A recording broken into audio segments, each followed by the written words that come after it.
अल्पसूचित प्रश्न माननीय सदस्य जयराम कुमार महतो, पूछिए। धन्यवाद अध्यक्ष महोदय। इस प्रश्न का उत्तर मुझे पूर्व में ही प्राप्त हो चुका है और चूंकि माननीय मंत्री महोदय नया प्रभार है, इसलिए मैं इनको इस कार्य के लिए विशेष दोष नहीं दूंगा, लेकिन ये काफी गंभीर प्रश्न है और उत्तर में इन्होंने स्पष्ट कह दिया है। चूंकि मैंने ये प्रश्न मांगा था कि झारखंड के लोग निजी उद्योगों में कितने बहाल हैं, तो इनका उत्तर था, विभाग का जो उत्तर हमें मिला है, जिसमें इन्होंने 2.5 लाख के आसपास बताया कि इनके पे रोल में नामित है, जिनमें मात्र 53,000 झारखंडी है। और उसके बाद अध्यक्ष महोदय, सरकार का उत्तर है कि माननीय उच्च न्यायालय ने इस पर रोक लगा दिया है। ठीक है, हम भी मानते हैं माननीय उच्च न्यायालय ने रोक लगाया है दिसंबर के महीने में, तो अगर दिसंबर से पूर्व, यानी आपके पास जो डेटा है, जाहिर सी बात तो दिसंबर से पूर्व है, और अगर दिसंबर से पूर्व का डेटा है अध्यक्ष महोदय, तो इसका मतलब ये स्पष्ट है कि सरकार की लाख प्रयास के बावजूद भी इस नियम का अनुपालन नहीं किया गया है। निजी क्षेत्रों में 75% के आरक्षण को बिल्कुल अनदेखा किया गया है। इसलिए मेरा सीधा सवाल यही होगा कि अगर जिन निजी कंपनियों ने आपके इस नियम का अनुपालन नहीं किया, क्या आप उस पर कार्रवाई करने का पक्ष रखते हैं? माननीय मंत्री जी। अध्यक्ष महोदय, चूंकि उच्च न्यायालय ने इस पे रोक लगा दिया गया है और जो माननीय विधायक जयराम महतो जी का सवाल है, सवाल वाकई में लाजमी है महोदय कि इन्होंने पूर्व की बात किया है, तो महोदय हम जांच करा लेते हैं। अगर इस तरह की कोई बात उसमें आती है महोदय, और माननीय विधायक जी को भी हम सूचना दे देंगे, तो अगर किसी प्रकार की कोई गड़बड़ी होगा महोदय तो उस पर हम कार्रवाई करेंगे महोदय। अध्यक्ष महोदय, मेरा दूसरा पूरक है जो कि महत्वपूर्ण है।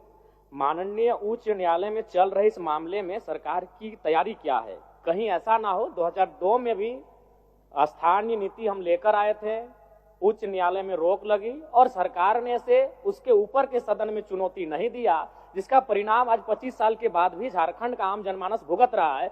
तो मान के चलिए अगर नकारात्मक निर्णय आता है, उच्च न्यायालय की बात हो रही है इस नियोजन नीति में, अगर मान के चलिए हमारा नकारात्मक उत्तर आता है उच्च न्यायालय के द्वारा, तो उस समय सरकार की तैयारी क्या है और सरकार की कार्य योजना क्या है? सरकार किस प्रकार इस गंभीर विषय से निपटेगी? मैं ये सरकार के माननीय मंत्री से जानना चाहता हूँ। माननीय मंत्री जी। अध्यक्ष महोदय, जब तक न्यायालय से कोई आदेश नहीं आता है महोदय, तब तक हम उस पर कोई निर्णय नहीं ले सकते महोदय, और जब उच्च न्यायालय से आदेश आ जाएगा महोदय, उसको देख लेंगे, फिर राजहित में जो निर्णय होगा महोदय हम लोग करेंगे।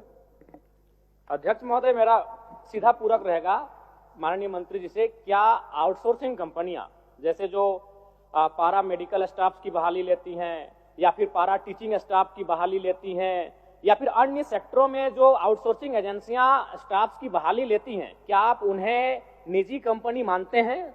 ऑब्जेक्टिव टू ऑब्जेक्टिव उत्तर दीजिए।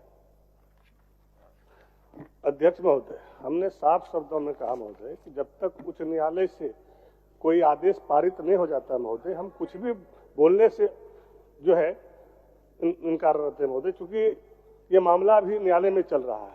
जो बातें जयराम महतो जी ने कह रहे हैं ये गंभीर सवाल है महोदय, लेकिन मामला तो उच्च न्यायालय में है।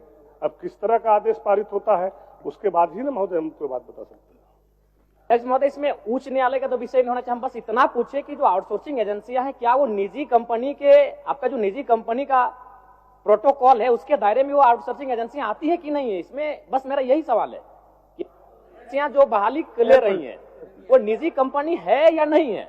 एक मिनट। मंत्री जी के सहयोग के लिए कि वह जो नियम है अध्यक्ष महोदय, उसमें यह प्रावधानित है कि 3 वर्ष तक 75% एडजस्टमेंट करना है।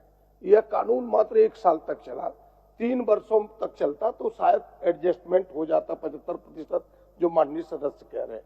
और दूसरा, उस कानून में यह भी प्रावधान है अध्यक्ष महोदय कि कोई लोक उपक्रम, सरकारी लोक उपक्रम को अगर आउट सोर्सिंग एजेंसी भी काम करेगी तो वहां भी ये नियम लागू होगा, जो माननीय सदस्य जानना चाह रहे, केवल मंत्री जी की सही। 1 मिनट मंत्री जी, एक मिनट आप बोलिए। 1 मिनट मंत्री बैठिए, एक के साथ जवाब दे दीजिएगा। बहुत ही महत्वपूर्ण प्रश्न है पूरे झारखंड के स्थानीय झारखंडी मूलवासी का अध्यक्ष महोदय। माननीय सदस्य जयराम भाई का यही है चिंता कि जो अभी एजेंसी मैन पावर जो रिक्रूट कर रही है सरकार के अधीन, क्या वो एजेंसी को आप निजी कंपनी मानते हैं, हाँ या ना? दूसरा, अगर आप मानते हैं तो उस पर ये 75% यहाँ के मूलवासी, यहाँ के आदिवासी, यहाँ के झारखंडी लोगों को 75% आरक्षण दे रहे हैं कि नहीं दे रहे हैं? नहीं दे रहे हैं तो देंगे कि नहीं देंगे? और तीसरा, कि जो आपने ढोल बजाया कि 75% यहाँ के निजी क्षेत्रों में काम करने वाले को, झारखंडियों को नौकरी मिलेगा, हाईकोर्ट में आपने ऐसा पॉलिसी बनाया कि टर्न डाउन हो गया, तो आप ऐसा क्या पॉलिसी बनाएंगे जहां पर झारखंड के नौजवानों को रोजगार में प्राथमिकता 75% मिले? चलिए आप 1 मिनट। माननीय मंत्री को थोड़ा सा सहयोग कर देना चाहते हैं। कारण यह है कि हम और माननीय सदस्य प्रदीप यादव जी समिति के सदस्य थे, जिस समिति ने अध्ययन के उपरांत इस निजी क्षेत्रों में 75% भागीदारी को सुनिश्चित कराया था। 2-3 विषय आए। एक विषय माननीय सदस्य नवीन जायसवाल जी का आया। हरियाणा में इन्हीं की सरकार, मनोहर लाल खट्टर जी की सरकार थी, वहां भी ऑनरेबल हाई कोर्ट ने स्ट्रक डाउन किया इसी 75% आरक्षण के मुद्दे को। दूसरी बात जो चीजें हरियाणा हाई कोर्ट ने हरियाणा के लिए लागू की, ऑनरेबल हाई कोर्ट झारखंड ने झारखंड में लागू किया, प्रक्रियागत है, जो निर्णय आएंगे। दूसरी बात मैं स्पष्ट बड़ा कहना चाहता हूं कि कोई भी कानून रातों रात लागू नहीं हो सकता है। एजेंसीज जो यहां पर आउटसोर्सिंग का काम कर रही थी, उनको इसके रेगुलेशन के लिए, नियमितीकरण के लिए हम लोगों ने 3 वर्ष का एक विंडो दिया था कि जो बाहर के कर्मियों को आपने कार्यरत कर रखा है, उनको रिप्लेस करते हुए 40,000 रुपया से नीचे वेतन या भत्ता पाने वाले लोगों में आप झारखंडियों को नियुक्त करेंगे। तो सवाल यह है कि ऑनरेबल हाईकोर्ट के आदेश से पहले कंपनियां इसका अनुपालन कर रही थी और इसको हम लोग अपनी इन्फोर्समेंट एजेंसीज के माध्यम से अनुपालन करा रहे थे। माननीय उच्च न्यायालय का न्यायाधीश जब इन बातों को भी रोकता है तो आउटसोर्सिंग कंपनी में भी इन चीजों को लागू कर पाना संभव नहीं है, क्योंकि यह न्यायाधीश का उल्लंघन होगा। और जहां तक रह गया सवाल आउटसोर्सिंग कंपनियों के निजी होने का और नहीं होने का, तो वास्तव में वो तो निजी कंपनियां हैं ही, लेकिन यह कानून उन पर इसलिए प्रभावी नहीं है कि न्यायाधीश ने हमारे हाथ बांध रखे हैं। मान्यवर। माननीय मंत्री जी, माननीय सदस्य, प्रश्नकर्ता का एक ही सवाल है आपसे। प्रश्नकर्ता चाह रहे हैं जो निजी कंपनी अपना अहर्ता को, निजी कंपनी होने का जो अहर्ता है उसको रखता है या नहीं, यही ना जयराम जी?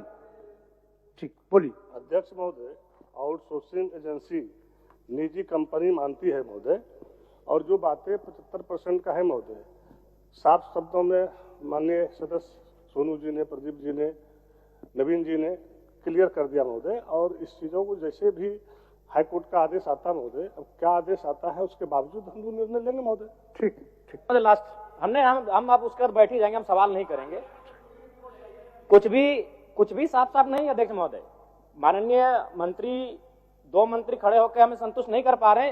हाईकोर्ट ने, ठीक है, दिसंबर महीने में रोक लगाया है, हम मान रहे हैं, दिसंबर महीने में हाईकोर्ट ने रोक लगाया है, लेकिन आप जो डेटा दे रहे हो 2022 से लेकर 2024 तक का दे रहे हैं, और उस डेटा के अनुसार आप मान रहे हैं अध्यक्ष महोदय, उस डेटा के अनुसार ये मान रहे हैं कि 53,000 झारखंडी वर्कर हैं, 2 लाख गैर झारखंडी हैं। तो कैसे हम अपने आप को संतुष्ट कर पाएंगे? ना हम संतुष्ट हो पा रहे हैं, ना आज इस सत्र को घरों में बैठकर जो झारखंडी देख रहे हैं वो युवा संतुष्ट हो पाएंगे। आप खुद मान रहे हैं, आप कह रहे हैं कि आपके पेरोल में 2,40,000 वर्कर नामित हैं, जिसमें मात्र 53,000 झारखंडी है। तो हम कैसे संतुष्ट हो पाएंगे? अगर उसको परसेंटेज में तब्दील करते हैं तो 21% होता है, तो अब किस मुंह से 75% आरक्षण की बात करें? मैं मंत्री महोदय आपको दोष नहीं दे रहा, क्योंकि आप नए आए हैं, लेकिन इससे पूर्व जो कार्यकाल जिन्होंने संभाला है उनसे भूल हुआ है, स्वीकारिए। दूसरी बात, जो हम बैठ रहे हैं, अब हम कुछ भी बहस नहीं करने जा रहे, राज्य की जनता सुन रही है। मंत्री महोदय, ये प्रश्न 2 बार आ चुका है। जब पहली बार ये प्रश्न आपके पास गया तो आपके विभाग का उत्तर आया था कि 7,473 नियोजक निबंधित है, और दूसरी बार 7,470, 3 नियोजक कम हो गए अध्यक्ष महोदय। यानी मंत्री जी को भी गोल गोल घुमाया जा रहा है।